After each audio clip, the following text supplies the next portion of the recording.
ശബരിമലയിൽ spot booking വഴിയെത്തുന്ന തീർത്ഥാടകർക്ക് ഇന്നു മുതൽ കർശന നിയന്ത്രണം. മണ്ഡല മകരവിളക്ക് തീർത്ഥാടനത്തിനായി ശബരിമല നട തുറന്ന ശേഷം ഇതുവരെ 3.5 ലക്ഷത്തോളം ഭക്തരാണ് ദർശനം നടത്തിയത്. MG പ്രതീഷ് ഉണ്ട് സന്നിധാനത്ത് നിന്ന്. പ്രതീഷ്, വിവരങ്ങൾ.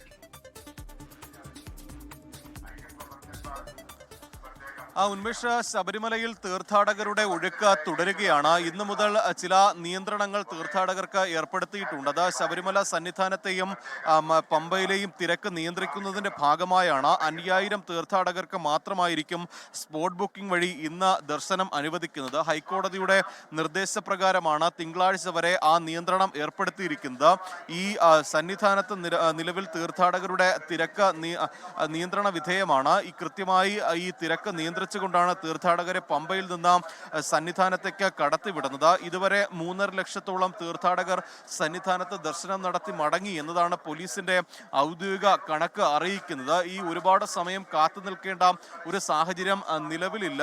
3-4 മണിക്കൂർ പരമാവധി കാത്തുനിന്ന് തീർത്ഥാടകർ ദർശനം നടത്തി മടങ്ങുന്നുണ്ട്. കഴിഞ്ഞ ദിവസങ്ങളിലൊന്നും അതായിരുന്നില്ല ശബരിമലയിലെ സാഹചര്യം. എന്തായാലും അന്ന് ഉണ്ടായ ഒരു തിരക്ക്, ക്രമാതീതമായ തിരക്ക് കണ്ടുകൊണ്ട് തന്നെയാണ് വലിയ നിയന്ത്രണങ്ങൾ ഇപ്പോൾ ദേവസ്വം ബോർഡ് ഏർപ്പെടുത്തിയിരിക്കുന്നത്. സ്പോട്ട് ബുക്കിംഗ് വഴി എത്തുന്ന തീർത്ഥാടകർക്ക് ആ ദിവസം ദർശനം ലഭിച്ചില്ലെങ്കിൽ അത് മറ്റൊരു ദിവസത്തേക്ക്, അടുത്ത ദിവസത്തേക്ക് ദർശനം നൽകുമെന്നതാണ് ദേവസ്വം ബോർഡ് അറിയിച്ചിരിക്കുന്നത്. അങ്ങനെ എത്തുന്ന തീർത്ഥാടകർക്ക് താമസിക്കാൻ, തങ്ങാനുള്ള കൂടുതൽ സൗകര്യങ്ങൾ ഈ നിലയ്ക്കൽ ഏർപ്പെടുത്തുന്നുണ്ട്. ഒപ്പം നിലയ്ക്കലിൽ കൂടുതൽ സ്പോട്ട് ബുക്കിംഗ് കൗണ്ടറുകളും ഇതിനോടകം തന്നെ ദേവസ്വം ബോർഡ് ആരംഭിച്ചിട്ടുണ്ട്. കാനനപാത വഴിയും കൂടുതൽ തീർത്ഥാടകർ ശബരിമലയിലേക്ക് എത്തുന്നുണ്ട്. പ്രതിദിനം 5000 തീർത്ഥാടകരെയാണ് കാനനപാത വഴി ശബരിമലയിലേക്ക് കടത്തിവിടുന്നത്. രാവിലെ 7 മണി മുതൽ സത്രത്തിൽ നിന്ന് തീർത്ഥാടകരെ ശബരിമല സന്നിധാനത്തേക്ക് കടത്തിവിടുന്നുണ്ട്. അങ്ങനെ ഈ പല കാനനപാത വഴിയും പമ്പ വഴിയും എത്തുന്ന തീർത്ഥാടകർക്ക് എല്ലാവിധ സൗകര്യങ്ങളും ഒരുക്കും എന്നതാണ് ദേവസ്വം ബോർഡ് അറിയിച്ചിരിക്കുന്നത്. നേരത്തെ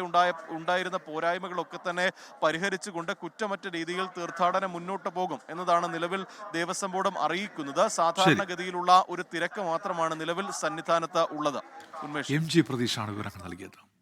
ലോകത്തെവിടെയായാലും ഏത് സമയത്തും 24 വാർത്തകളും ഓഗ്മെന്റഡ് റിയാലിറ്റി പാക്കേജുകളും എക്സ്പ്ലെയിനറുകളും വിശദമായി കാണാൻ ഞങ്ങളുടെ YouTube ചാനൽ നിങ്ങൾക്ക് സബ്സ്ക്രൈബ് ചെയ്യാം.